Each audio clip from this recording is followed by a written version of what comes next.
always am. And today I'm going to be showing you guys some different ways that we can finish out tomahawk handles. And I've got a couple different examples. One, these are belt axes actually that are drifted for tomahawk handles. And it's going to work the same whether it's a punch die or wrap die essentially. And right here I picked one out of the bin. It's got a little bit of a chip here, but I don't think it's going to be, I don't think it's going to affect it that much. So one, am I going to try to run this, do a full 19-inch length on an axe with a blade this narrow? I can. It's going to be light and fast. But that's really not what I'm going for. So I think what I'm going to do is I may actually shorten it up just slightly. Now this does have a longer eye to it, which gives more stability on the handle. And so a little shorter handle is not necessarily a bad thing. If you guys haven't subscribed yet to the channel, please do. And I'm going to go ahead and get right at it about how I like to go about finishing up my tomahawk handles and perhaps show you guys a couple different techniques, a couple different methods. One, first things first is, do I want to leave this in the rough like this? No, I do not. I don't. So the first thing I'm going to do actually is I'm going to apply some linseed oil. This is just your standard boiled linseed oil that you can get at most home supply stores, you know, hardware stores, and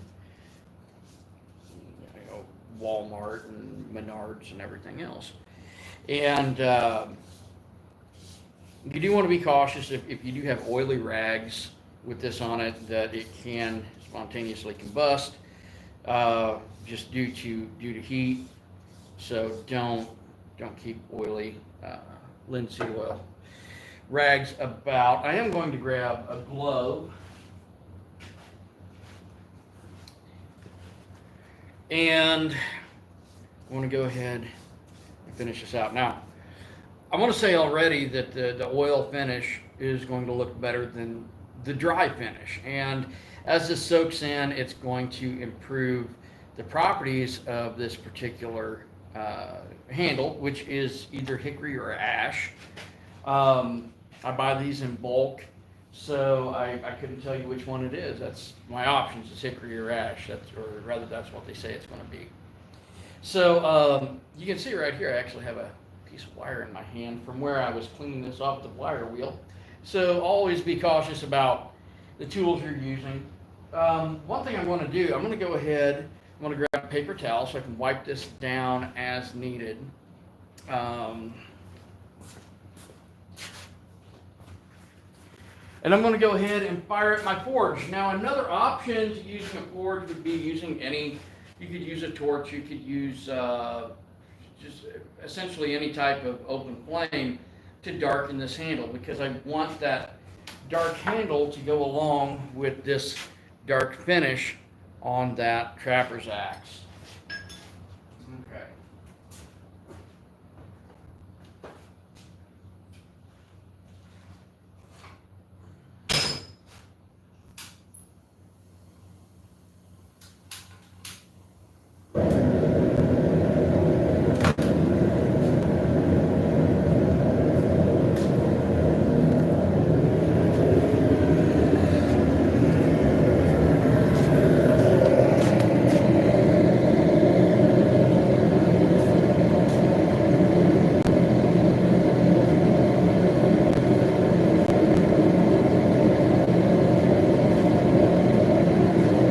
So there's a couple different techniques I can use here.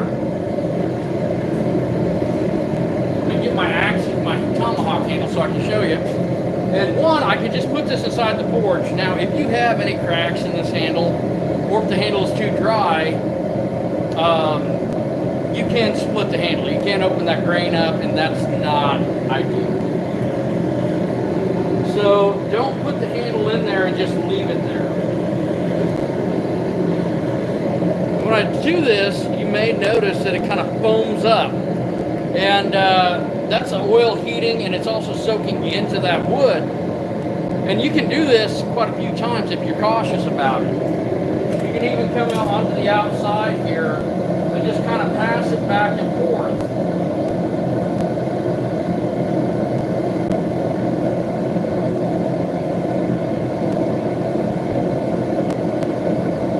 Rotating as you go. And that's going to get that oil to start bubbling and penetrating down into the grain. Now that's important because, like I said, if it's too dry, it will split. If you get it too hot, it's going to split and or burn. And we're going to be doing some controlled burns on this, and I'm going to demonstrate that with the grip in.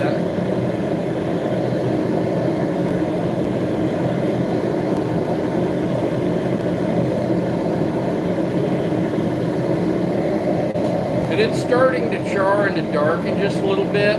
I want to go ahead and continue to add some oil to that.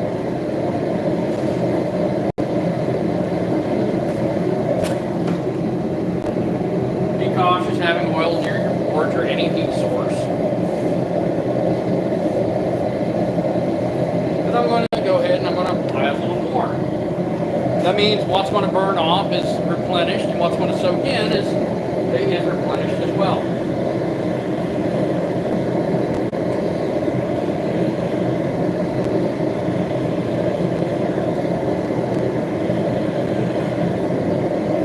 Now you can see it's getting considerably darker, and it's foaming quite a bit. It kind of smells like burnt popcorn a little. I'm going to apply some more oil.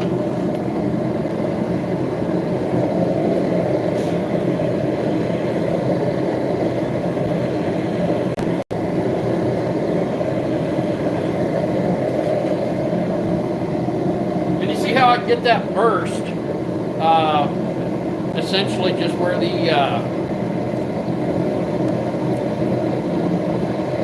where it's burning off that oil. And this wood is hot enough at this point that it's really opening that grain. If it opens too much, it's going to crack. That's not going to be ideal. But now I just let that oil soak in, and then I can apply later as needed. Now, I want to just kind of rotate here.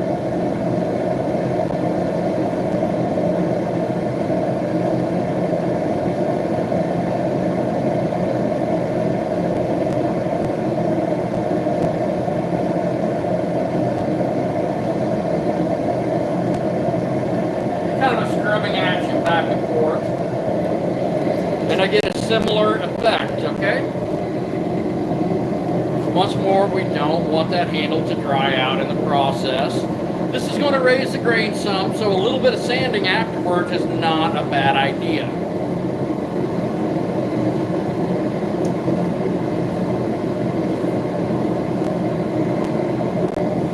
Okay. Now I still have the light head in.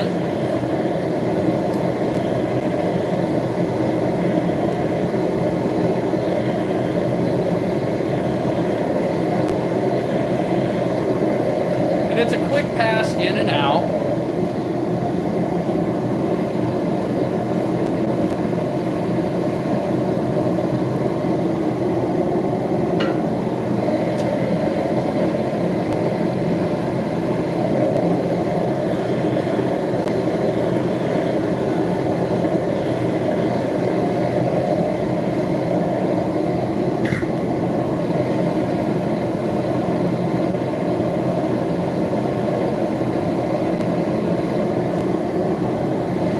Okay, here we go. I'm liking how this is turning out. If you guys have any questions, comments, please feel free to post. Now I'm going to set this aside. I'm going to let it rest for just a moment before I start doing my fit up. And because it's pretty damn warm in here, I'm going to go ahead and I'm going to turn this off. Okay. So I'm going to let that cool just a little bit, and then I'm going to start seating the head on the handle. Now, there's a couple of ways you can do this. One, you can just drive it on with a hammer. If you do that, you are a little more prone to cracking that wood. And if you use a mallet, use something softer. I do have a rubber mallet over here. I don't know how well that will work. Or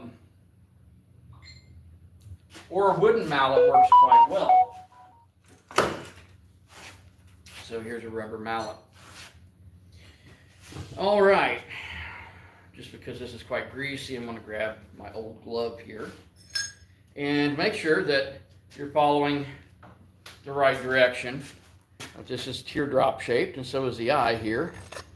And I'm going to start running this down. Now the oil is also going to help to lubricate this as this gets fit into the handle.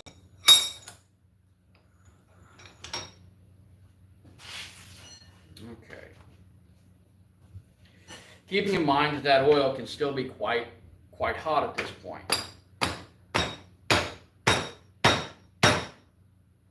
Well, that fit up quite nicely. Now, like I said, there is some chipping to the handle. It's not that big of a deal. Let me do just a little bit of correction to my fit up. And we have a slight drop blade. That is looking good.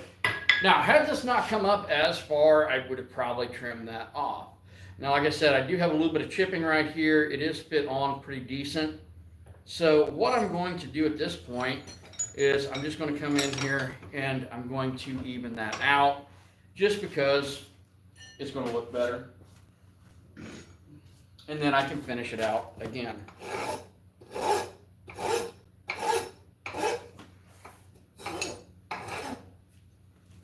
But you know there is a faster way to do that, and that's to go over my 2x72, but you can use a rasp if you like. Yeah, right about here ought to do it.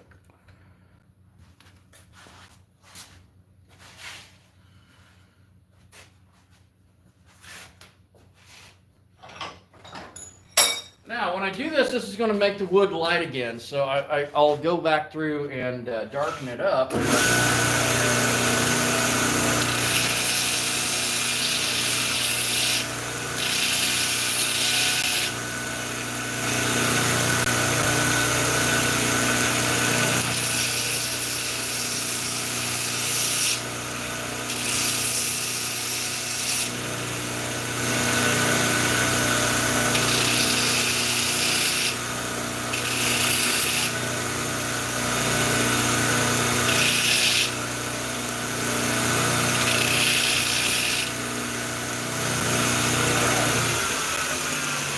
Looks a bit better, and if I want to wedge that, I can wedge it. This is a tapered eye, so it may be something I do a bit later. What I'm going to do in the meantime, like I said, that lighter colored wood is exposed again.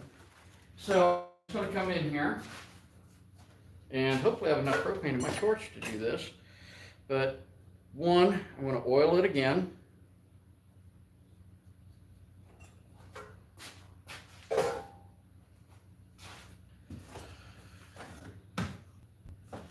And then I'll take my handy dandy propane torch here, which is getting low on fuel. And then I'm just going to lightly burn that.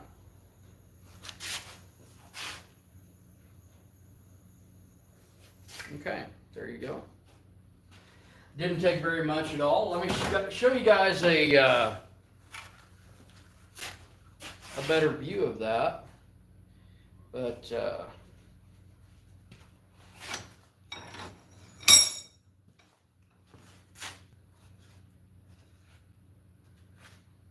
okay.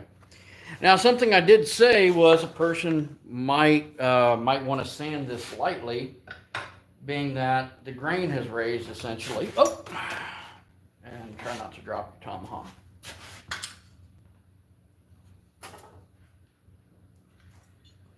Oh,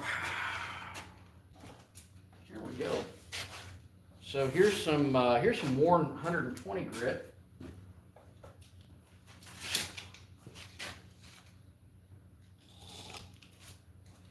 Great way to ruin a good utility knife blade right there. But that wasn't a good one, so I'm not too worried about it. All right. So I'm just going to go down here, and if it catches, I know that I've got some raised grain. But this is an effective way. Go ahead and get that worked down.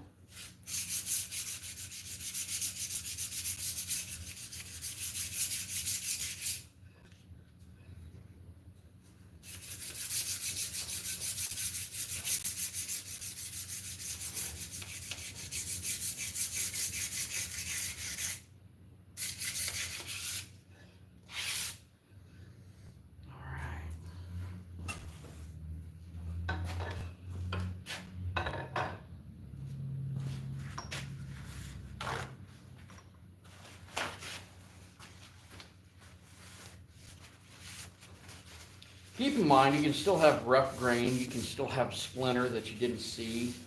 So I recommend, just kind of balling this up like this and go through and wiping that down some. Now, there are some saw marks on this, and because this is a primitive piece, I actually kind of want to keep them there. But I just go through and I wipe this down. Now, I will go ahead and oil the head of this. Probably after I sharpen it. And that just keeps the surface rust down. Now, I did happen to find, while I was working on this, that there's a rough spot right here. And I can take that down rather easily. Keep in mind, the more you sand, it's going to take some of that dark finish off.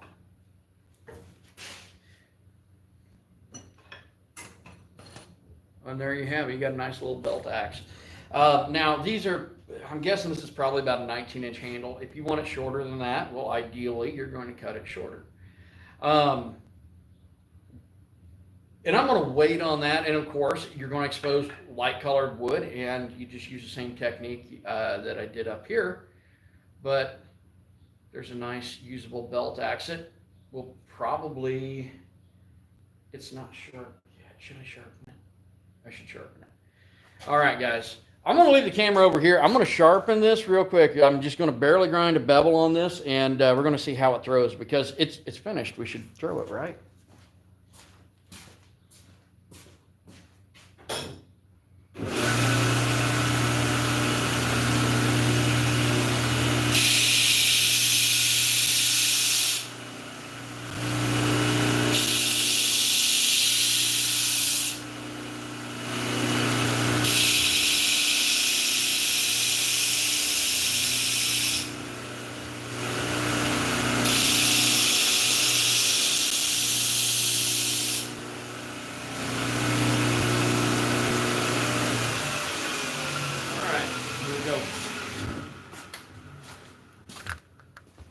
Now, I literally just ground a light bevel with the used 36, so this is not going to be amazingly sharp or anything like that, but here we go.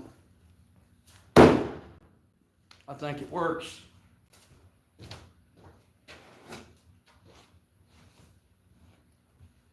All right, there you have it. Guys, if you haven't subscribed to the channel, please do so. We're going to show a couple other, at least maybe one more similar technique on this right after I throw that one more time. All right. I better do my tomahawk.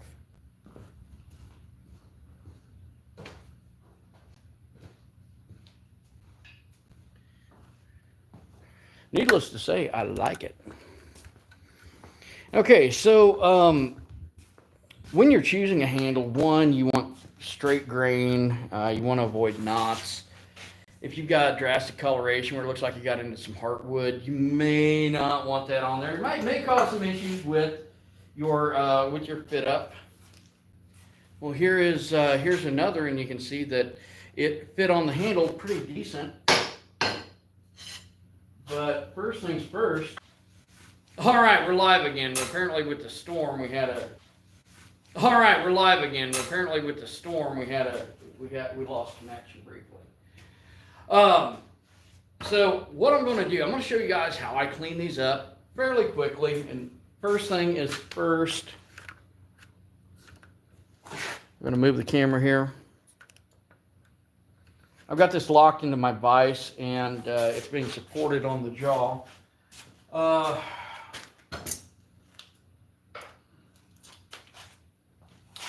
Go ahead, safety glasses, and a wire wheel. I'm going to recommend wearing gloves because I've already stuck myself. I'm bleeding.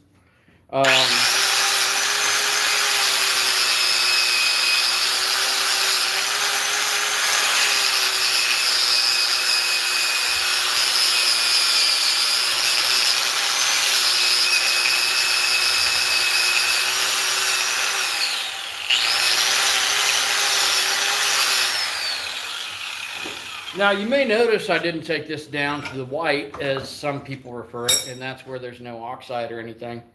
It's a primitive piece, so I want to keep that primitive look. And the oxide that is formed here, or the scale, or, you know, it's going to also help protect that from rust to a degree.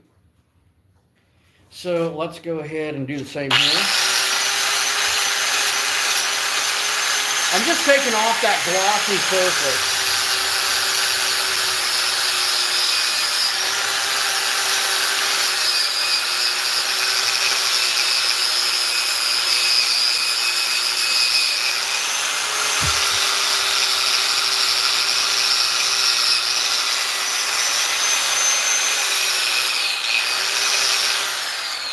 Okay.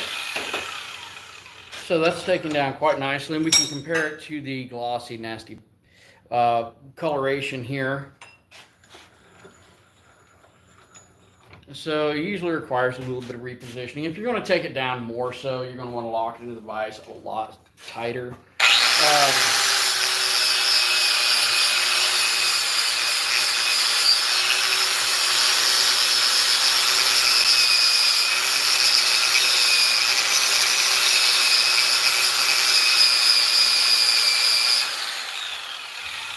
Now, gloves and protective equipment is definitely recommended. You may be able to see right here, there's a little wire that came off that and stuck in me, which is why I'm bleeding here. Wire wheels are effective, but quite vicious. They really are. And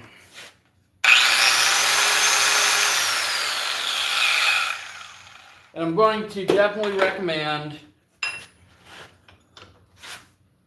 suit up a little better than what I am.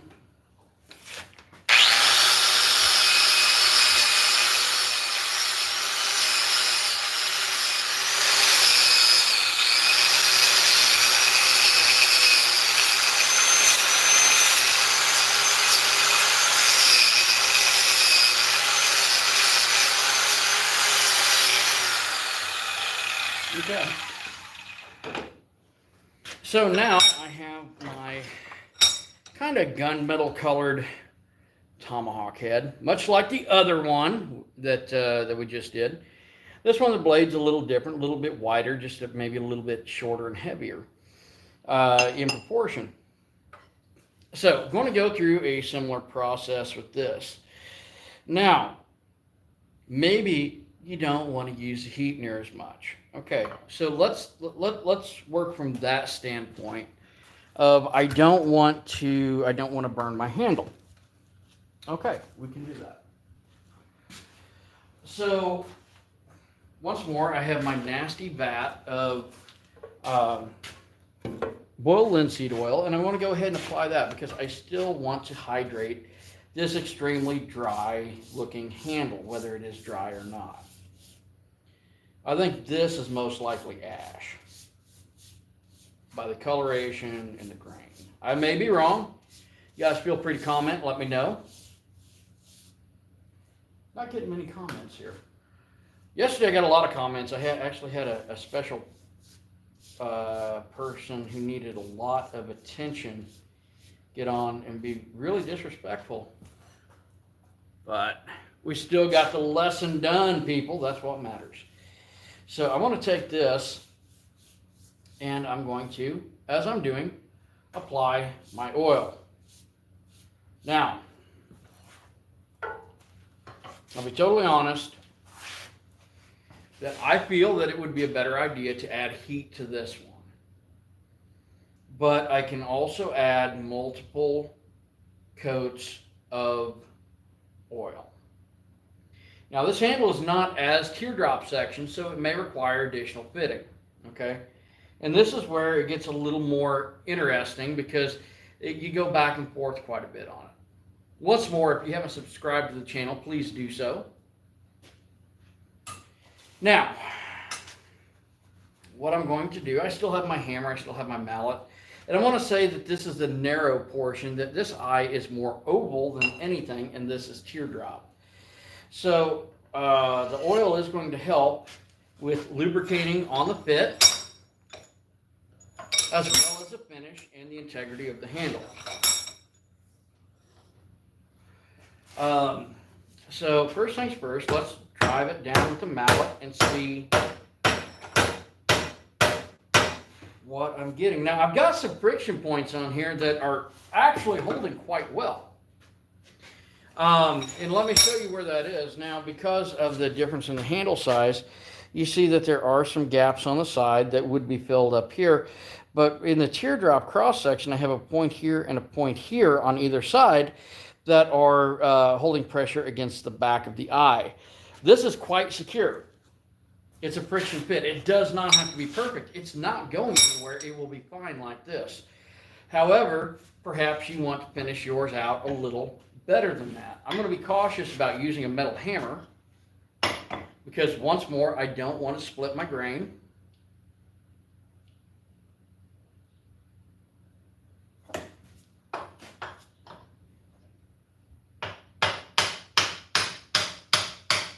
Light tapping.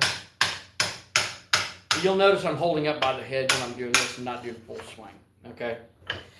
Now, because of what I just, what I was showing, I have some little ribbons of wood right here where that is showing that those points are a little too high for that head. Hello, everyone. Ice Blue Legend, cool name. All right. So what I'm going to do here, I will take my my farrier's rasp, and I'm just going to knock that down just a little bit. Now keep in mind, I am rasping oily wood, and this wood is going to expand as it absorbs the oil. So if you do this dry and then you oil, you're likely going to have to drive the head on more so. Sometimes up to 1.5 inches, depending upon how your taper was.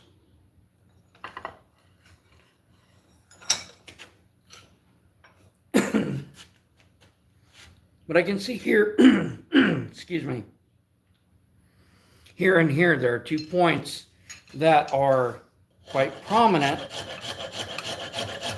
where there was contact. So by doing this, I'm just going to start modifying this more into that teardrop cross section.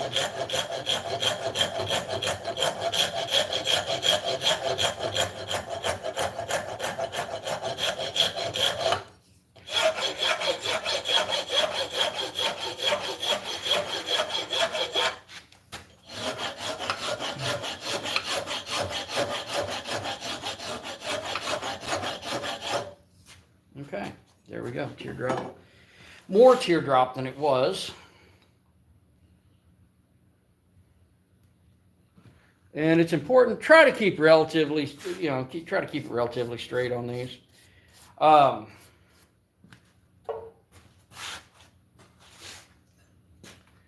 now you're not going to be able to tell from the end because I didn't run clear to the end. But let's see if that fits up any better.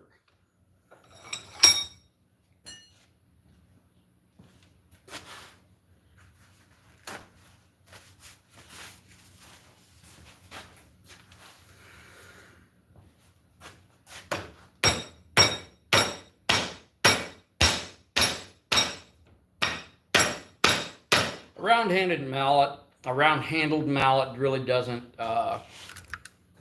Doesn't allow for a lot of control, but we're just basically trying to apply a little bit of force.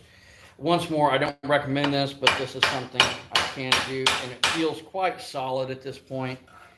So there you have a very greasy, not overly attractive handle. What can I do? Let me think about this. I could add some stain. Now the issue is right now that I have oil on and in this wood, and that can act as a barrier to stain.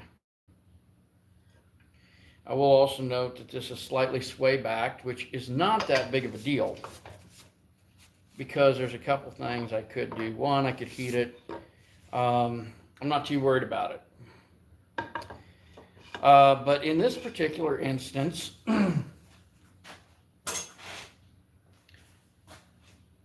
let's try a little bit of wood stain. Let's see what happens.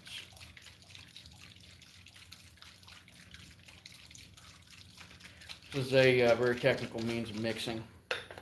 And I'm actually using a Minwax dark walnut. I use that quite a bit. I'm not endorsed or I'm not compensated by Minwax. This just so happens to be the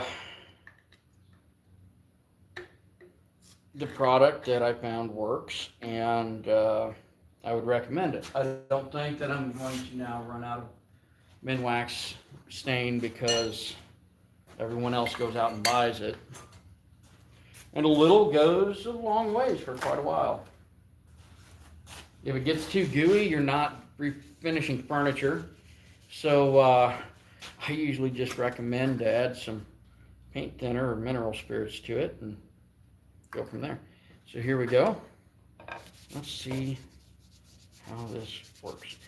Now, if you stain your fingers in the process, yeah, it'll wash off eventually. But here, this gives just a light stain. Still gives it that rustic look, but it starts to stain it up a little bit.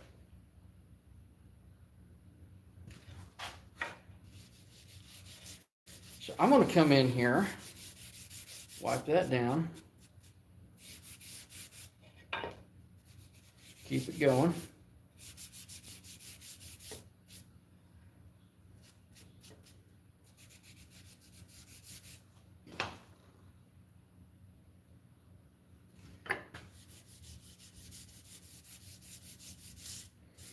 And I can add multiple coats of this. Now, if you stain it and then oil it, a lot of times that takes some of the stain off of it in the process. So allowing this to sit for a while will still give you that nice kind of early American look to your piece.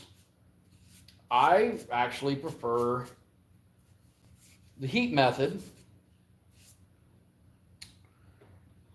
Let that hang for just a second. Get rid of these. So once more, I was talking about don't leave oily rags around. Alan Edwards, how's it going? Here's my torch. And this is a safe place to have fire.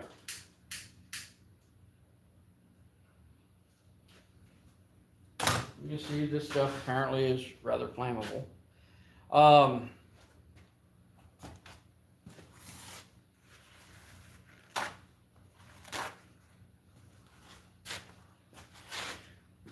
So there we go. That's getting cleaned up and all. Now, if I want this a lot darker, I can do multiple coats, but I'm doing this for demonstration, and then we'll compare between the pieces, the finish. Now, this does not raise the grain, okay? At least it doesn't raise it very much. So if I'm not raising the grain as much, I don't have to worry as much about splinters or hot spots coming up if they're not already there. Now, there's a couple points that I can probably justify sanding a little bit. And if you're using a paper towel, you'll know where those are because you'll feel it catch, and it'll also leave a piece of the paper towel there. All right. Before I compare these, I'm actually going to go ahead and sharpen this. It's about an eighth, or grind a bevel rather. I'm not sharpening it. I'm grinding a bevel on this one.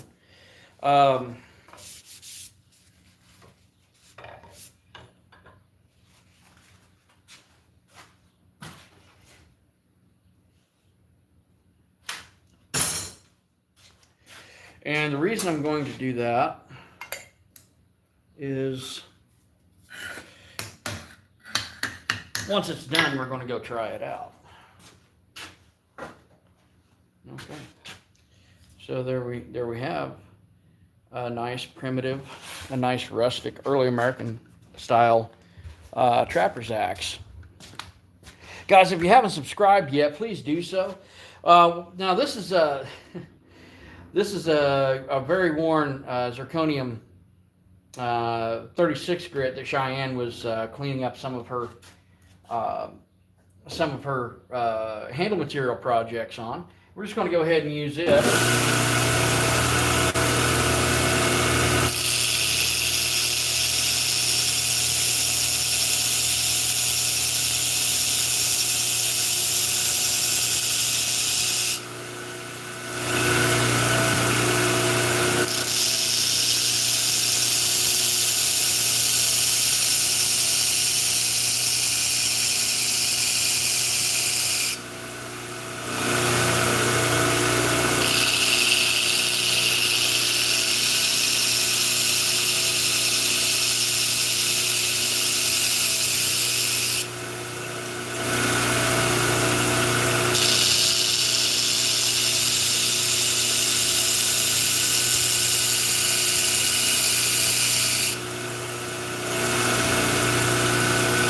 So I have a very rough, toothy edge right there, but I think that this is going to work. At least I hope it will. All right. Now, hey, we finished it, right? So we probably ought to go try it out. Now, is this made for throwing? It's strictly for a tomahawk handle. Why not? Let's move it back here just a little bit. All right, here we go. Will it stick? I believe it will.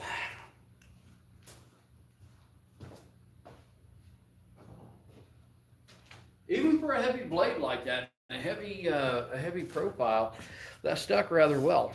My hand didn't catch on anything, so that's nice. I must have this reasonably smooth enough.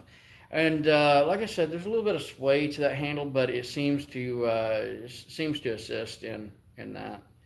Or I mean, if it was the other way, I guess that might increase leverage. But this seems to work okay. Now, of course, I could flatten the handle some. There's a lot I could do. But right now I'm not doing that because I'm finishing these out. Okay, so fire finished, stained. We've got some options here. They both look nice. It kind of depends upon what your preferences are on those particular matters. And what I have here, I have a nice trapper's axe with a longer pole on it, and it's also got the catch for the trap chain. And I pop that open on my arm, and I'm bleeding profusely. Okay, so I'm going to see if I can find maybe a better handle, and if not, I will use a handle that I have here. Okay.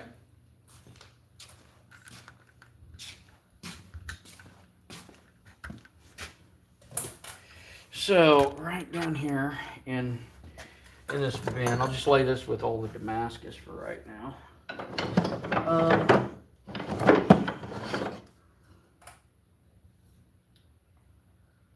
That is not terrible. Maybe not great, but not terrible.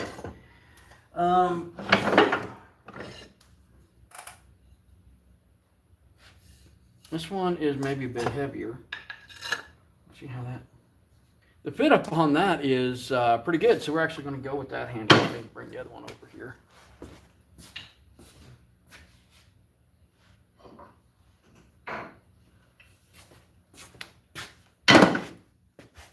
All right. It's coming along nicely. Now, actually looks like there could be a little bit of flame, or might be a little bit of, you see the striping to it. Okay, that could be neat. So I guess the question is, how am I going to finish this one out? Well, a little different than the others. That's what I'm going to go with. I need to go ahead and clean that up, and I'm going to use a heat technique on this. But so I guess the first thing to do is to apply some oil.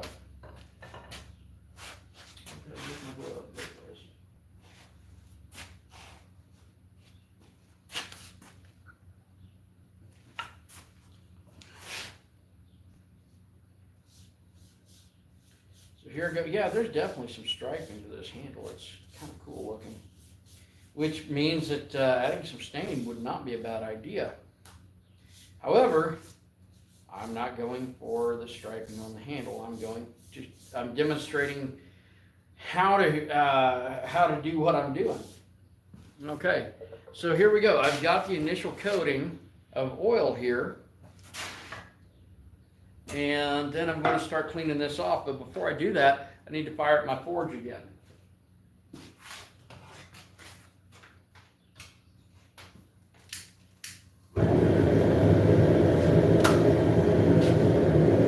Now what I'm going to do, I'm going to bring you guys over here real quick.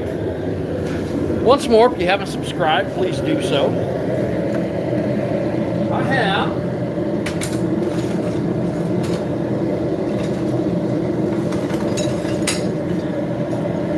a couple of rasps, so more of a lathe rasp, and then I just have this half round. I don't. Well, thank you. I feel pretty. I appreciate that comment. What I'm going to do, I'm going to heat these up. I'm going to heat these up, and I'm going to lay them on the anvil, and I'm going to roll the handle on it so that it transfers that pattern.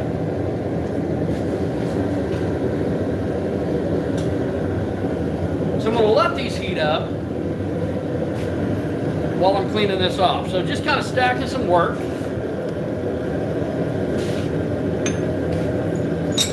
If you'd like to check out some of my other videos, I don't know if the comments show up. Sometimes we get people being kind of ridiculous on them, and I respond when I shouldn't, but you know. So I'm going to go ahead and take this down just like I did the other two, using a wire wheel.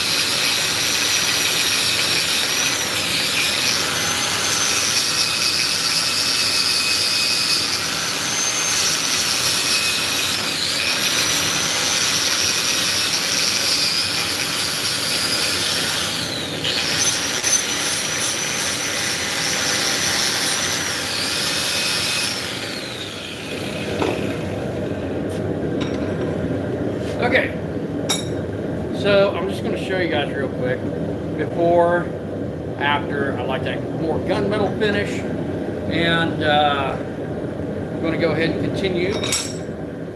That's got just a little bit to come up on temperature. Turn the pressure up just a bit.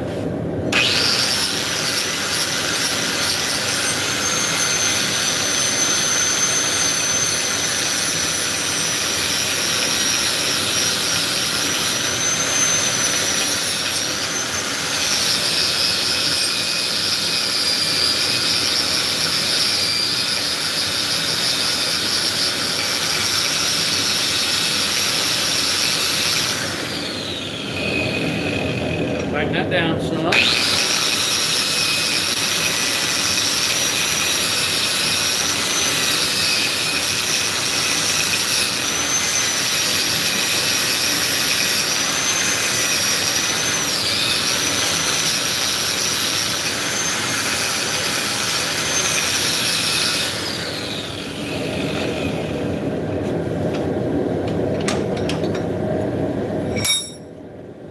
I'm going to go ahead and hit the top now.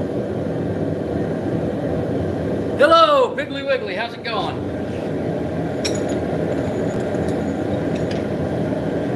Got some more videos, more instructionals coming in.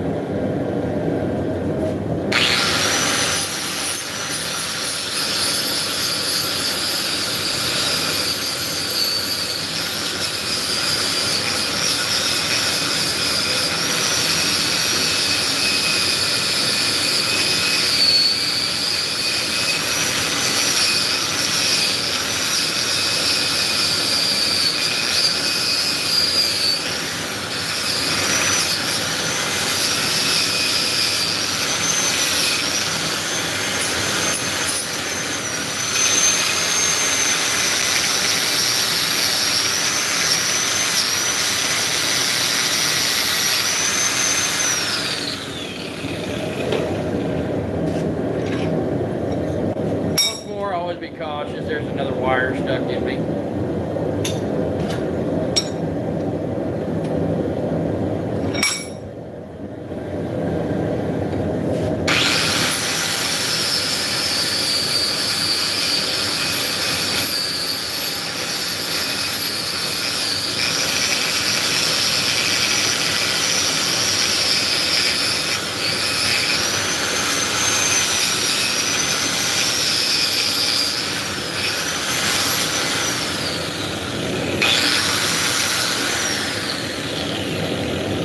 Looking good.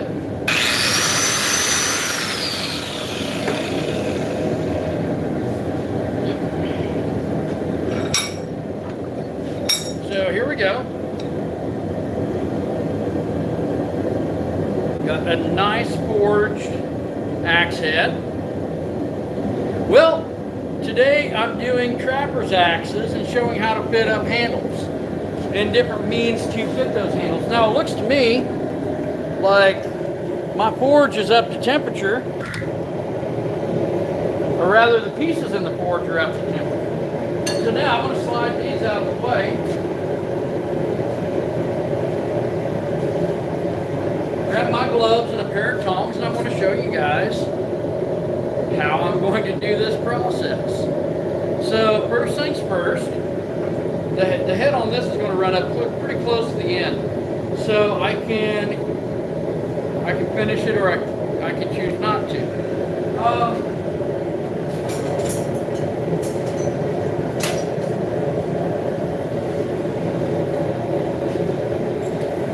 Let's go ahead and take this and start it out.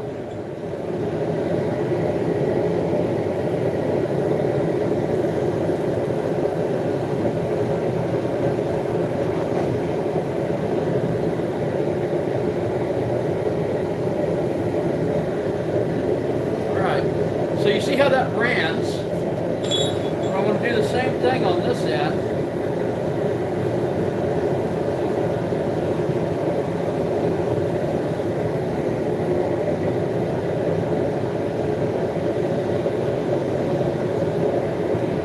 Okay.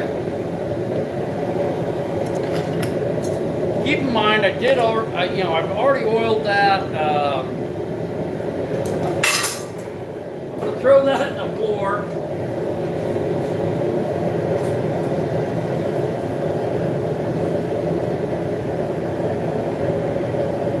Now let's bring out the half-round brass. This will give more of a scale pattern.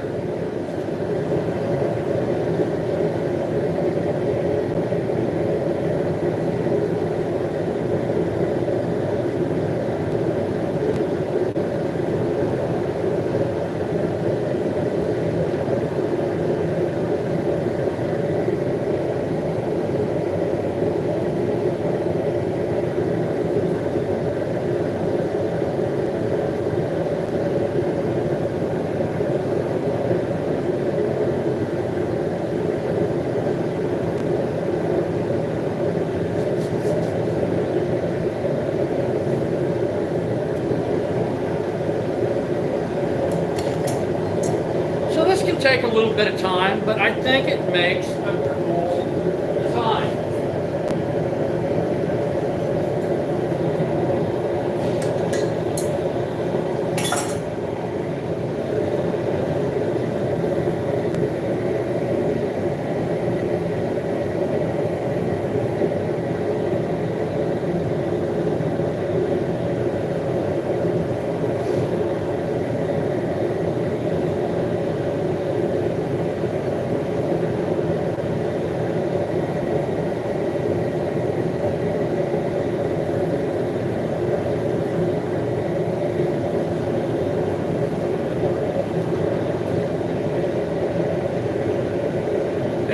progressive matter here.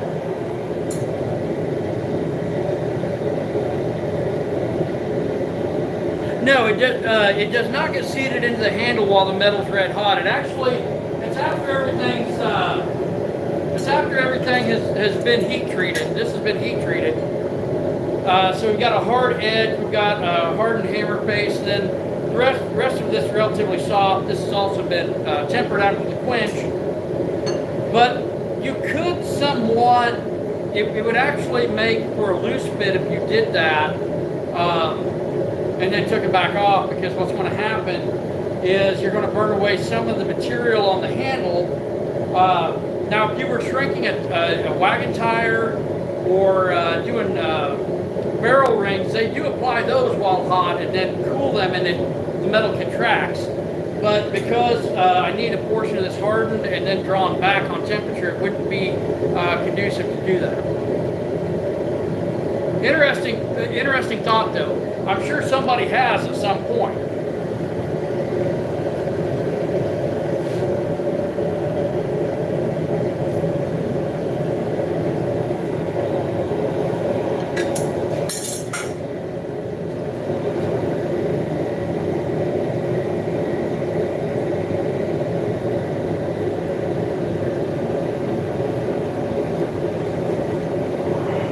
Say conducive, did I mean cognizant? Anyway.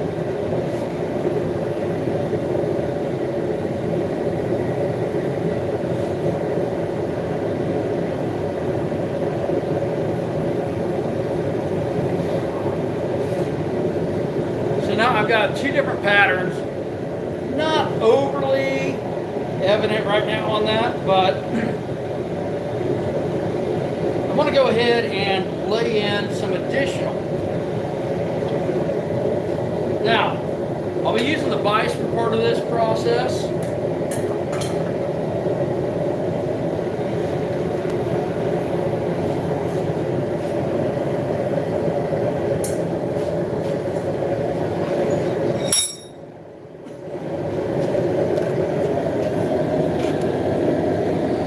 And the reason I'll be using the vise, I'm going to clamp that in, and I'm going to use the edge of the rasp to roll that.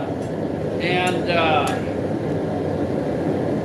want to have plenty of control on that. I don't want it to slip. So one, I'll be standing to the side.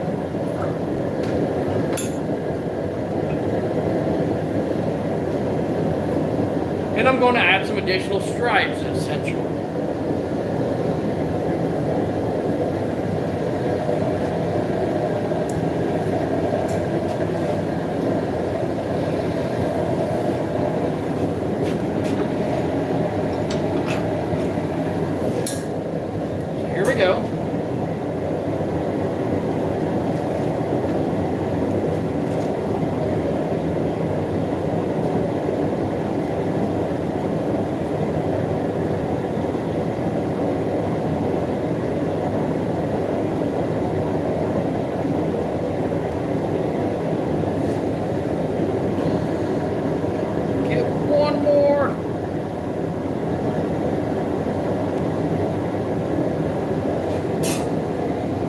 That heavy striping there. I'm liking that.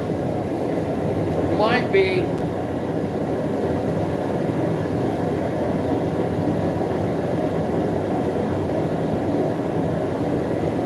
the amount of pressure and how long you have to hold it on the metal is in relation to how hot it is.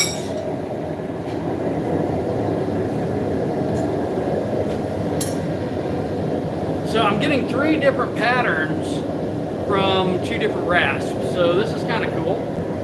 If you guys haven't subscribed yet, please subscribe to the channel. So after this is done, I'm going to go over just a little bit more. Now keep in mind, this is not being perfect. This is made to be primitive, more of like a historical example, something you might find.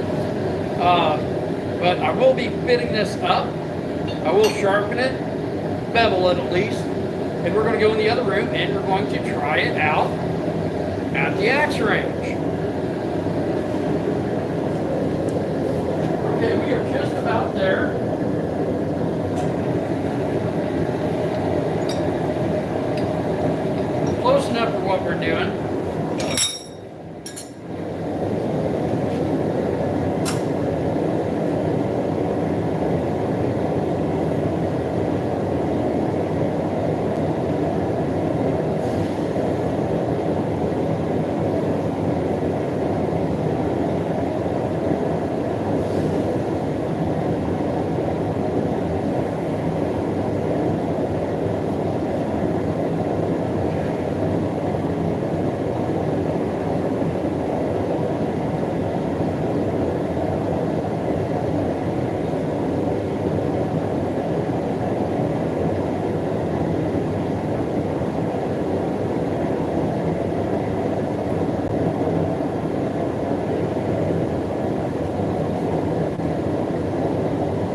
kind of neat. All right.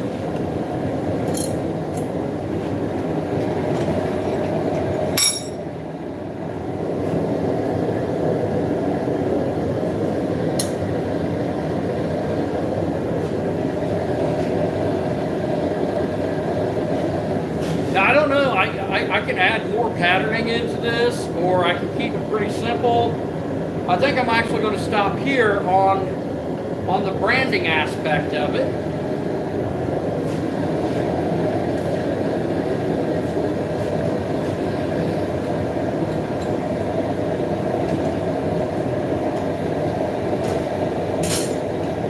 But we're using heat, so why not use a little more?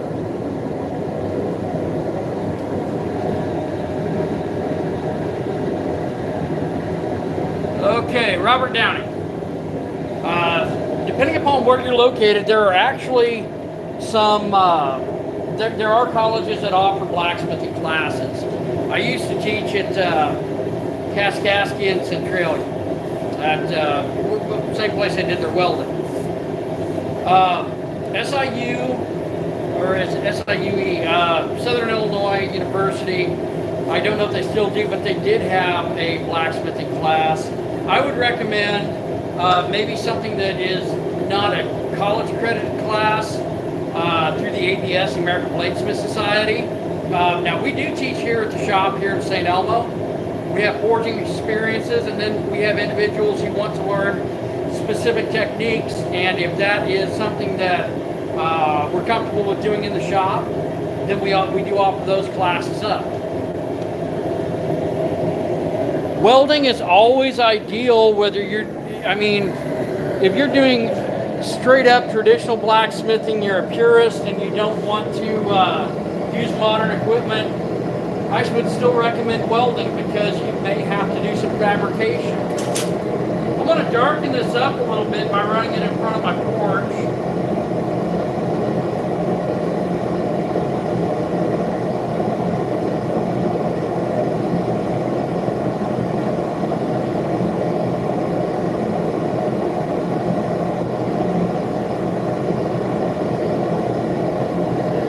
String that's hanging down, that is really not a good idea.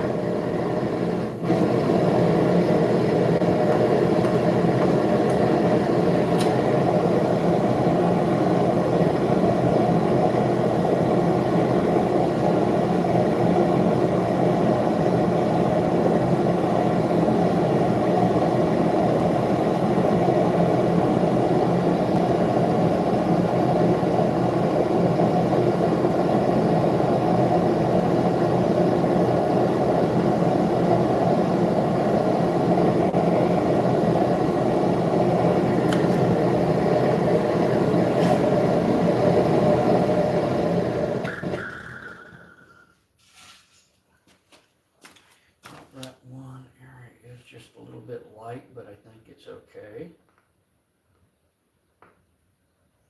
Just use the residual heat in the forge as it cools down just to kind of darken that up.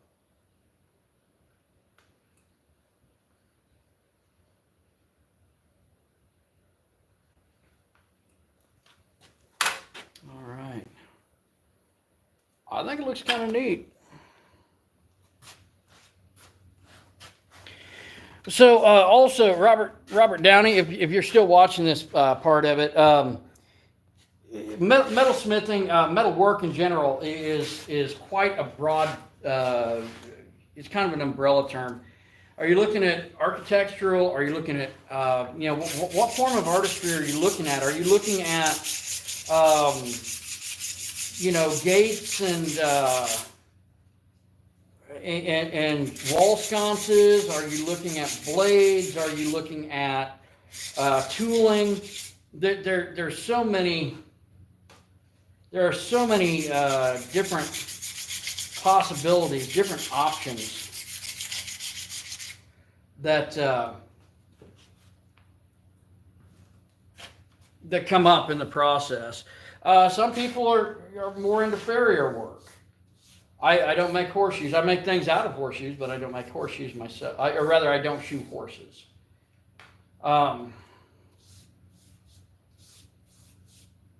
I've made parts for cars,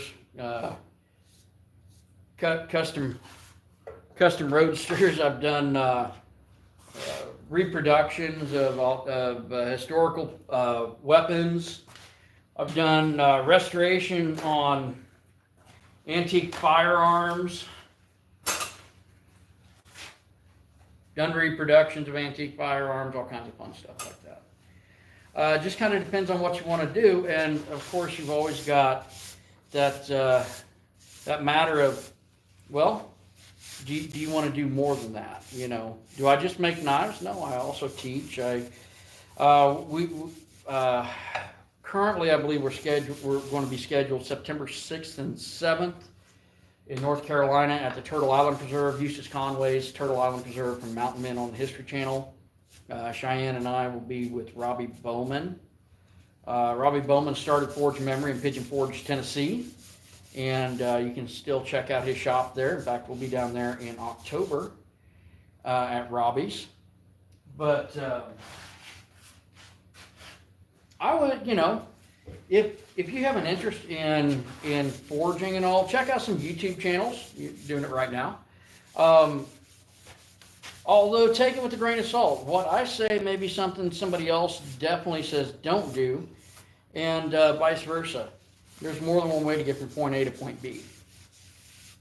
And in the past couple decades, they've come a long way on metallurgy. This is the safest place I can put my oily rags, so that's where they go. Okay, so now I have a nice, attractive, primitive axe handle. It fits down quite nicely, but it's going to fit down a little more. And in this case, I am going to use a metal hammer. I caution doing so. And I believe it has seated. Check that out. Of course, I'm going to leave the best for last, although each one has its individual points that I'd like. And MSU for engineering, want to develop a standardized blade for U.S. forces. Okay, cool. Very interesting on that. So in that case, I would recommend check through the ABS. There are schools where you can learn about that more.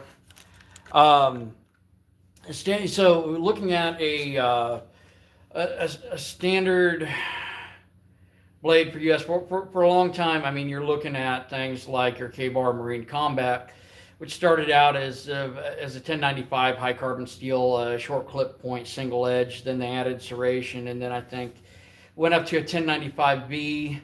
So vanadium was added to the alloy, and then in some cases they were using D2. I'm not sure what current is, but there was room for improvement over that narrow tang model that originally had stacked leather washers. The advice I would give you for a heavy using knife would be something that would be integral, that would have a guard that is integral to the blade itself. Something that can be maintained in the field. You're going to have either an oxide inhibitor for the coating, or you're going to, I would recommend, you can do a higher alloy, but then again, you're also looking at higher production costs. So there's a lot of factors that go into something like that, but yes. W2 is some strong stuff. W1 and W2 is very strong. When I was on Master of Arms, I used W1 for my for the head of my axe on my flintlock axe pistol. I had to do a battle axe and then turn it into an axe pistol. But what I would recommend would be, in a case like that, that is going to be prone to rusting, as high carbon as that is, and it is a high alloy, but it's you're going to have pretty high performance. Something you could definitely look into, though. Thank you, sir. All right, so here we go.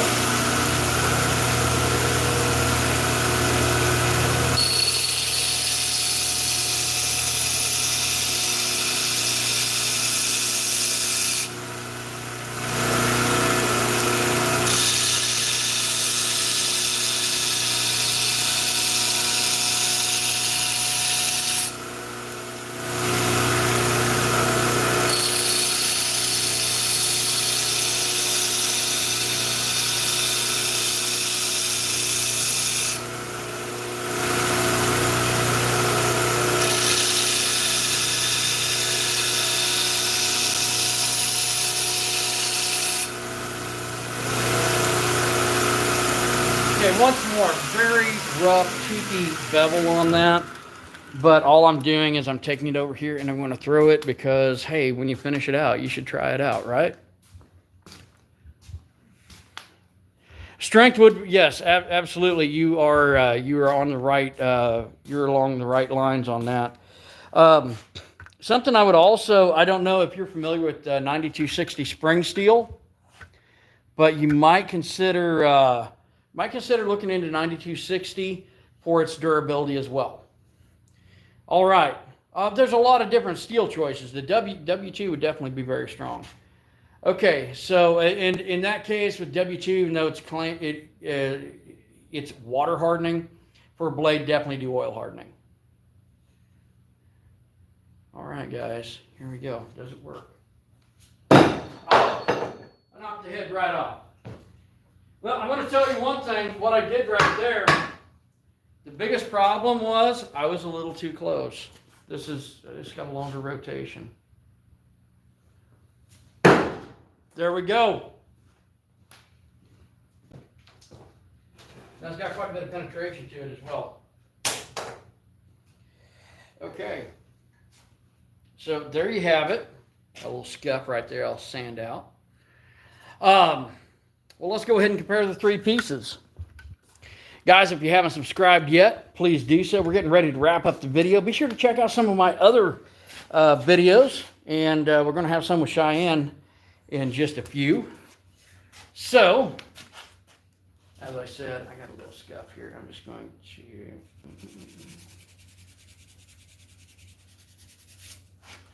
and put a bit of oil on it.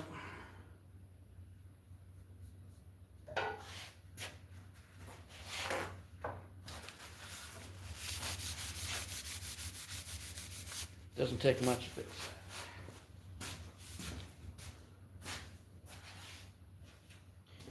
that. Okay, so our three tomahawks. What do we have here? So we have the first belt axe. It's kind of frontier style. Pretty basic. Oiled and burnt finish. Second was just essentially a stained walnut, or walnut stained ash. And then, oh yeah, so much you can do with just a little bit of creativity, and so much more that you could do. You can add tacks, you can add decorative nails, of course you can do carving. There's a lot that a person can do. You can do overwraps. There's a lot. But I hope it's been informative, hopefully a little entertaining. And be sure to check out some of my other channels, or my other videos on this channel. Absolutely appreciate that. And guys, be sure to encourage everyone else to check out these videos.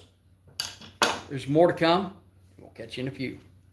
Also, if you want to watch me on TV, you can check me out on Season 4, Episode 2 of Forged in Fire, Season 1, Episode 1 of Master of Arms, the Flintlock Axe Pistol, and I guess I do have some instructional videos out on DVD, and check out Next Level Knife Making. I helped co-write one of the chapters there. We'll catch you guys a bit later.